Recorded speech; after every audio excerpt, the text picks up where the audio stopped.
Hello my dear family, ఈరోజు కూడా మరో లంచ్ బాక్స్ రెసిపీతో వచ్చిందండి మీ సుధక్క. అసలు ఆలస్యం చేయకుండా వీడియోలోకి వెళ్ళిపోదాము. ముందైతే కుక్కర్ని స్టవ్ పైన పెట్టుకొని 2 టేబుల్ స్పూన్ల ఆయిల్ని 1 టేబుల్ స్పూన్ నెయ్యిని వేసుకున్నాను. తర్వాత ఈ పలావ్ దినుసులన్నిటిని కూడా వేస్తున్నాను. చెక్క, ఇలాచి, లవంగాలు, అలానే బిర్యానీ ఆకు ఉంటే అది కూడా వేసేసుకోవచ్చు. అన్నీ వేసి ఇవన్నీ కూడా చిటపటలాడేంత వరకు వేయించండి. తర్వాత నేను ముందే పచ్చిమిర్చి, అల్లము, వెల్లుల్లి మూడింటిని కలిపేసి ఈ పేస్ట్ అయితే ప్రిపేర్ చేసి పెట్టుకున్నానండి. అది కూడా వేసేసేయండి. అల్లం వెల్లుల్లి పేస్ట్ ఎప్పుడు కూడా ఫ్రెష్గా ఉంటే పులావులు అనేది చాలా బాగుంటాయి. తర్వాత పొడువుగా కట్ చేసి పెట్టుకున్న ఉల్లిపాయ ముక్కలండి. మీరు కొంపదీసి వీటిని ఎల్లిపాయలు అనుకుంటారేమో, లేదండి ఉల్లిపాయలే. నేను వైట్ కలర్లో ఈసారి అయితే నాకు దొరికాయి, అందుకని అన్నీ కూడా తెల్ల ఉల్లిపాయలు మాత్రమే తెచ్చుకున్నాను. అవే ఇలాగ పొడువుగా కట్ చేసి వేసుకున్నాను.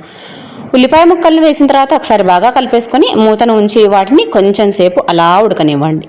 తర్వాత మూతను తీసేసి ఇలాగా ఆకులు మాత్రమే గిల్లుకున్న మెంతి ఆకుల్ని వేసేసి ఒకసారి బాగా కలిపేసుకోండి. వీటిని మనం గ్రైండ్ చేసి వేసుకుంటే చాలా చేదుగా ఉంటుందండి పులావు, అందుకనే నేను ఆకులను మాత్రమే గిల్లి వేసుకున్నాను. ఒకవేళ మీరు గనక చిన్న మెంతి కూరని తీసుకున్నట్టయితే కాడలతో సహా వేసుకున్నా కూడా బాగానే ఉంటుంది. అది కూడా ఒకసారి బాగా కలిపేసుకున్న తర్వాత ముందుగానే కడిగి పెట్టుకున్న బియ్యాన్ని వేసేసుకోండి. నేనైతే నార్మల్ రైస్నే వేసుకుంటూ ఉన్నానండి. మీ దగ్గర బాస్మతి రైస్ ఉంటే అది కూడా వేసుకోవచ్చు. బియ్యం వేసిన తర్వాత ఒకసారి బాగా కలిపేసుకొని రుచికి సరిపడినంత ఉప్పు, 1 గ్లాసు బియ్యానికి 1.5 గ్లాసు వరకు నీళ్ల కొలతనైతే తీసుకొని ఒకసారి బాగా కలిపేసుకొని రుచి అది సరిచూసుకొని తక్కువైతే కాస్త ఉప్పు కూడా వేసుకొని మూతను ఉంచి మీడియం ఫ్లేమ్లో 2 విజిల్స్, లో ఫ్లేమ్లో ఒక 5 నిమిషాలు ఉంచి స్టవ్ ఆఫ్ చేసుకున్న తర్వాత ప్రెషర్ అంతా రిలీజ్ అయిపోయిన తర్వాత ఒక్కసారి బాగా కలిపేసుకుంటే మనకు టేస్టీ లంచ్ బాక్స్ రెసిపీ మెంతి పులావ్ అనేది రెడీ అయిపోతుందండి.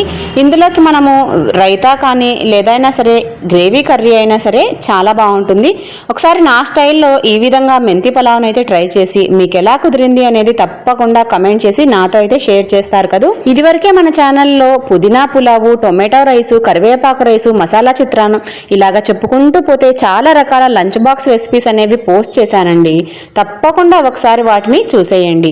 అన్ని లంచ్ బాక్స్ రెసిపీస్ని ప్లేలిస్ట్ రూపంలో డిస్క్రిప్షన్ బాక్స్లో ఇస్తానండి, ఒకసారి చెక్అవుట్ చేసేయండి. ఇదిగోండి, చక్కగా పొడిలాడుతూ మెంతి పులావ్ అయితే రెడీ అయిపోయి లంచ్ బాక్స్లకు అయితే చక్కటి రెసిపీ అండి. వీడియో నచ్చితే లైక్ చేసి ఇలాంటి మరిన్ని వీడియోల కోసం ఛానల్ ఇప్పుడే సబ్స్క్రైబ్ చేసుకోండి.